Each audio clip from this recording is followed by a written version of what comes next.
What's up, guys? This is Eric from Slurv. I'm here with Steve and Max, and hopefully Adam will be joining us here. He's having a little technical difficulty.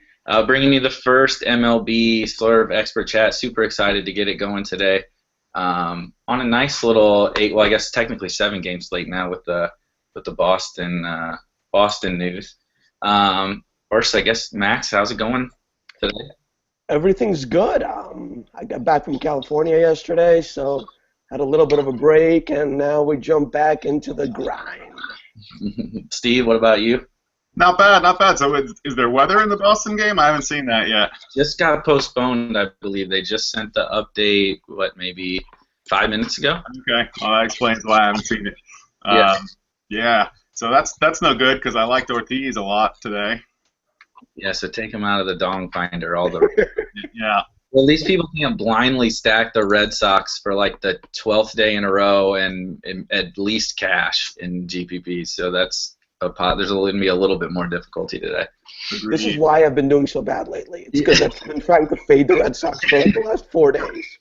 There's no way they can keep it going. There's no way. You can't fade a team that scores 12 runs a game, I guess. No, that's bad. They scored like 50 runs last week. Like, not even exaggerating, like 50 runs. That's a lot.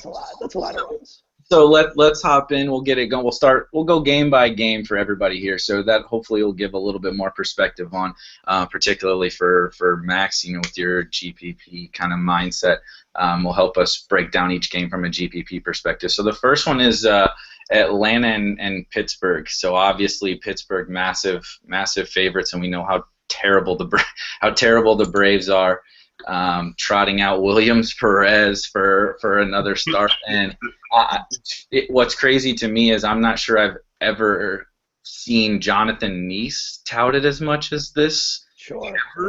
And I mean, people are going to play Duffy. They're going to play Jonathan Neese. Yeah. I mean, I understand a massive favorite against the Braves, but I'm not sure I ever feel comfortable on a slate where Jonathan Neese is going to be like 25%. I think that's especially where you're paying down at pitcher. I'm not sure how I feel about paying down for Jonathan Neese. I don't care if he's going up against a single A team. And I don't know what you guys' thoughts are on that. I'm not on Team Neese at all. I'm glad 20% of other people are going to take him. Put it that way, because his highest strikeouts is like 5 this season, I want to say. So there's literally no upside. And the Braves have made a couple better pitchers than him look stupid in the last couple weeks. So I don't see it. We don't need it for batters. Batters are cheap. There's no Kershaw at like 15K or something to offset it. So I don't see any reason to even consider him personally. Yeah, no, I totally agree there. I mean, there's no upside from GPPs. Like, let's just think like the best case scenario is what, like 7 innings, 4 strikeouts, like 6 hits and 2 runs. Pretty much, yeah. So great. I mean, I'll try and look somewhere else for the upside. Yeah. And it's not like I need to save money today at all. And in fact, like if he's going to be 25% owned, I don't know, maybe I'll take a couple of these righty bats against him and hope Jeff Francoeur can replicate his old Atlanta Braves days and hit a couple dongs or something. I've heard worse ideas.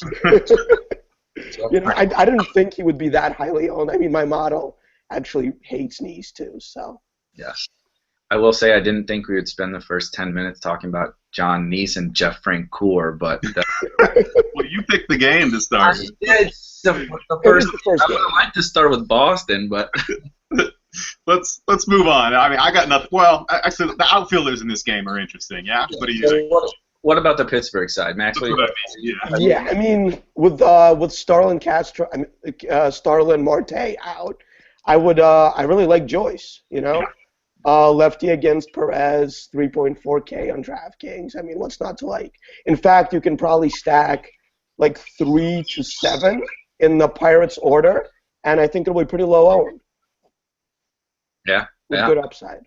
And I mean, Perez is obviously very susceptible to lefty bats, but I think that everybody knows that, and I'm not sure how popular a Pittsburgh stack is going to be. I mean, it's not going to be 2%. You know, you're not getting them at 2% or anything, but this is basically a 7-game slate now, and I'm not sure it's going to be all that popular. Yeah, the Vegas 4.7 runs is going to bump up the ownership for sure. Yeah, but I think people will mostly go for the top of the order. So, like, McCutchen is going to be highly owned today. Because you're going to need to pay up for some bats, and he's 5.2K, and he's Andrew McCutchen, and he's facing, Perez.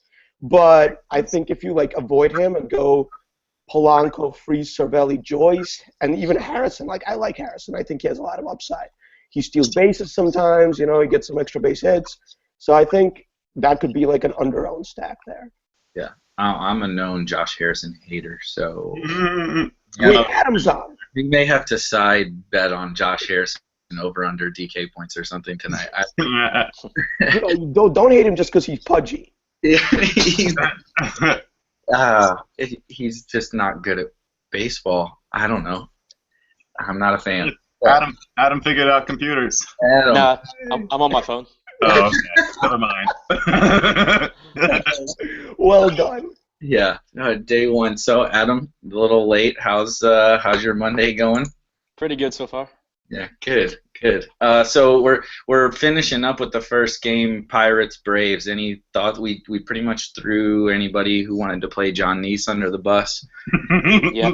Yeah, we shot all over John Neese. Yeah, Max, I guess, kind of recommended Jeff Francoeur if you're getting crazy in a GPP. Recommended who? Yeah, Francoeur. Oh, I was gonna say Tyler Flowers. Yeah. Same thing. Stack them together. Franco is a less crazy right-handed option to go with. Yeah. He's not crazy at all. So, if you want to go crazy, you got to go Flowers or like Chase Darno or something. You got Adam. You got any thoughts on this game you want to add? I kind of expect Pittsburgh to be popular, so I probably won't go there.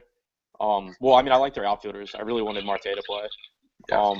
But definitely Joyce, McCutchen, Polanco.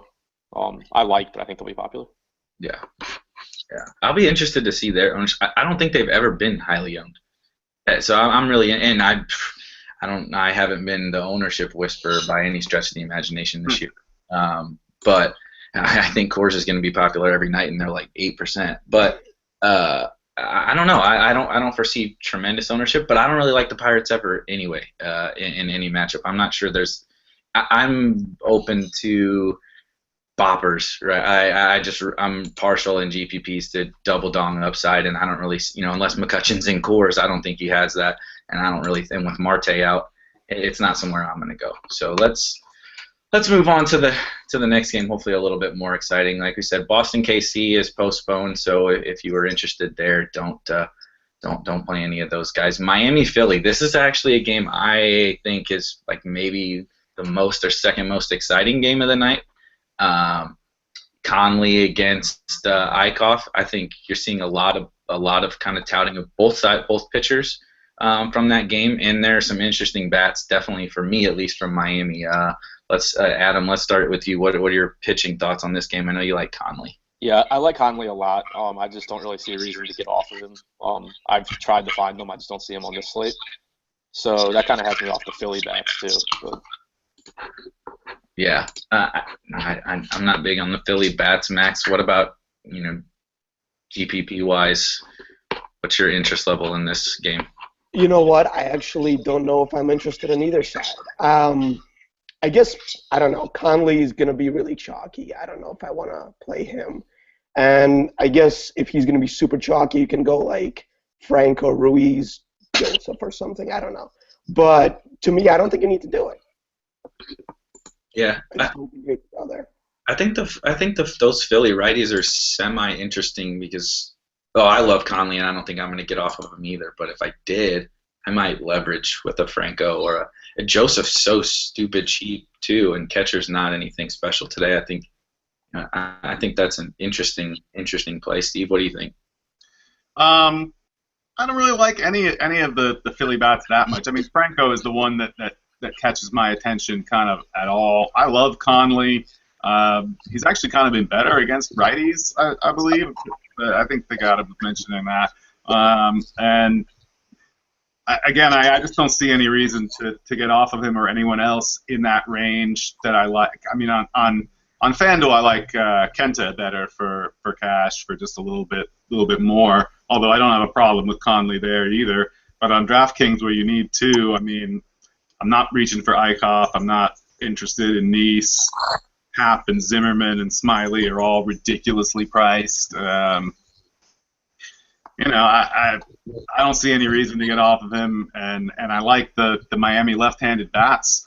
I like the Derek Dietrich, the Justin Bour, and Christian Yelich. Yelich is one of my daily dong finder picks today. He's got like a 75 rating today.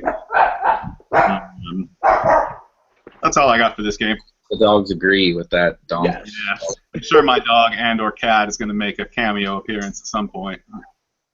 So we got a couple questions. I think this game is bringing out some questions here. So choose just one, and we can decipher between cash and GPP between Kenta and Conley.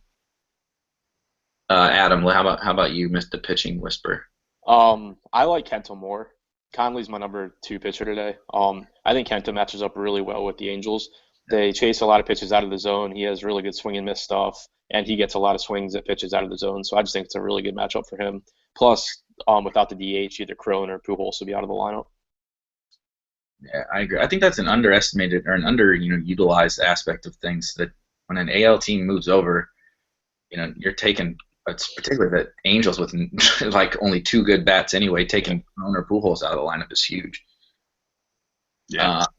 So now here's a good question. Conley ownership, what do we think in a GPP on DK? 50%. Yeah. I would set that as like the over-under. Yeah. So I was thinking 30, but a lot, a whole lot. Yeah. So then Parker says, is anybody else going to want to fade at that? I'm not gonna fade, but I do think Berrios is a really interesting pivot on DraftKings at 8,000. Like nobody's gonna be on him in that matchup. I totally agree. And I actually looked him up yesterday, and he has really good numbers against righties, strikeout and everything WOBA-wise. So against the Tigers, I feel like that's almost the perfect matchup for him. They have like all righty hitters. They also don't walk, and his issue is command. Yeah. It's an interesting kind of pivot. I feel like if you're multi-entering, I'm not entering a bunch of lineups, so I'll probably just be all in on Conley. But if I was, I would most likely have a pivot to Berrios for sure. I like that. I like that a lot. And the Tigers, I think Tigers are going to be popular. So it's kind of. I think they will too. I mean, they have a huge total too. I think it's a And double. they're also just priced wrong on DraftKings, so it's gonna be really easy to play them. That's true. Yeah, Iggy is like 3.9. It's kind of Yeah. Yeah, Castellanos and JD are like 3.5. I mean, Yeah. it's like Kinsler's their most expensive at like 4,000. yeah, you can stack them as easily as you can stack the Braves. Like, Yeah. doesn't make sense. So another question is Bour in play now with Ortiz out, or do you want to stick with Agon or Goldschmidt? in cash. Yeah. On FanDuel, I mean, Goldie is just an easy plug-in for me